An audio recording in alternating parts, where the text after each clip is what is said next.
চলতি বছর দৈনিক কালেকণ্ঠ পত্রিকায় বেনজিরের ঘরে আলাদিনের চেরাগ ও বনের জমিতে বেনজিরের রিসোর্ট নামে দুটি প্রতিবেদন প্রকাশিত হয়, যা পুরো দেশ জুড়ে তৈরি করে আলোচনা সমালোচনার ঝড়। তোপের মুখে দুর্নীতি দমন কমিশনও বাধ্য হয় বেনজিরের অবৈধ সম্পদ অনুসন্ধানের। তখন আপনাদের মনে নিশ্চয়ই প্রশ্ন তৈরি হয়েছিল, কিভাবে খুন, গুম আর অপরাধের একজন মাস্টার মাইন্ড তৈরি হলেন? কে ছিল একজন বেনজির তৈরির নেপথ্যে? চলুন এবার তা জেনে নেওয়া যাক। 2014 সালে স্বরাষ্ট্রমন্ত্রী হিসেবে নিয়োগ পাওয়ার পরপরই বেনজির আহমেদকে র্যাবের মহাপরিচালক হিসেবে নিয়োগ দেন আসাদুজ্জামান খান কামাল। র্যাপিড অ্যাকশন ব্যাটালিয়নের সম্মান লুণ্ঠিত করে বেনজিরকে দিয়ে অপহরণ, চাঁদাবাজি, ক্রসফায়ারের আড়ালে রাজনৈতিক হত্যা, গুমসহ সারা দেশে ত্রাসের রাজত্ব গড়ে তোলেন সাবেক স্বরাষ্ট্রমন্ত্রী। এ সময় র্যাবের অস্ত্র ও গোলাবারুদ কেনাকাটায় সাবেক এই মন্ত্রীর সহযোগিতায় ব্যাপক অনিয়ম ও দুর্নীতির আশ্রয় নেন বেনজির আহমেদ। র্যাবের পর সাবেক স্বরাষ্ট্রমন্ত্রীর নির্দেশেই পুলিশের আইজিপি হিসেবে নিয়োগ দেওয়া হয় বেনজির আহমেদকে। 2020 থেকে 2022 সাল পর্যন্ত পুলিশের আইজিপি ছিলেন বেনজির।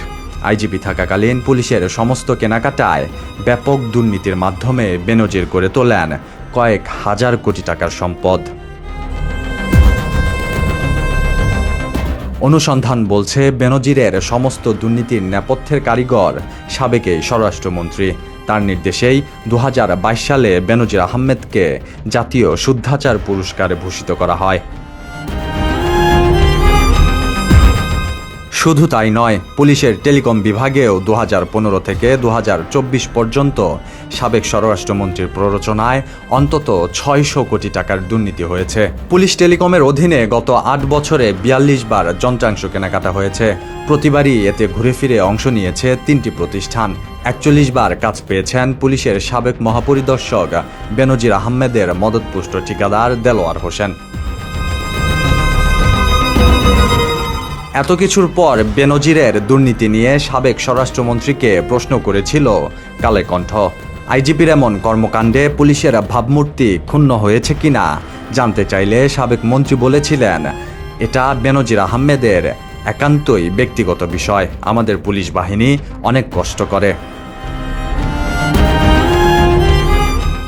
সাম্প্রতিক সময়ে বাংলাদেশের সরকারি চাকরিতে কোটা ব্যবস্থা সংস্কারের দাবিতে বিক্ষোভ ও এর ধারাবাহিকতায় ছাত্র জনতার আন্দোলনে আওয়ামী লীগের সভাপতি শেখ হাসিনা, সাবেক স্বরাষ্ট্রমন্ত্রী আসাদুজ্জামান সহ দেশ ছেড়ে পালিয়ে যান একাধিক সদ্য সাবেক হওয়া এমপি মন্ত্রীরা। দেশ ত্যাগের পর বিভিন্ন দেশে রাজনৈতিক আশ্রয় চেয়ে আবেদন করছেন তারা। তবে মানবাধিকার লঙ্ঘনসহ সাম্প্রতিক ঘটনাবলী নিয়ে যুক্তরাষ্ট্রের পররাষ্ট্রমন্ত্রী অ্যাটর্নি ব্লিংকেন ও অর্থমন্ত্রী ইয়েলেনকে চিঠি লিখেছেন 6 জন কংগ্রেস সদস্য। চিঠিতে শেখ হাসিনা সরকারের মানবাধিকার লঙ্ঘনের ঘটনায় গভীর উদ্বেগ জানান এই আইন প্রণেতারা। একই সঙ্গে তারা স্বরাষ্ট্রমন্ত্রী আসাদুজ্জামান খান ও আওয়ামী লীগের সাধারণ সম্পাদক ওবায়দুল কাদেরের বিরুদ্ধে নিষেধাজ্ঞা আরোপের আহ্বান জানান বাইডেন প্রশাসনকে। মাহদি হাসান, কালেকণ্ঠ।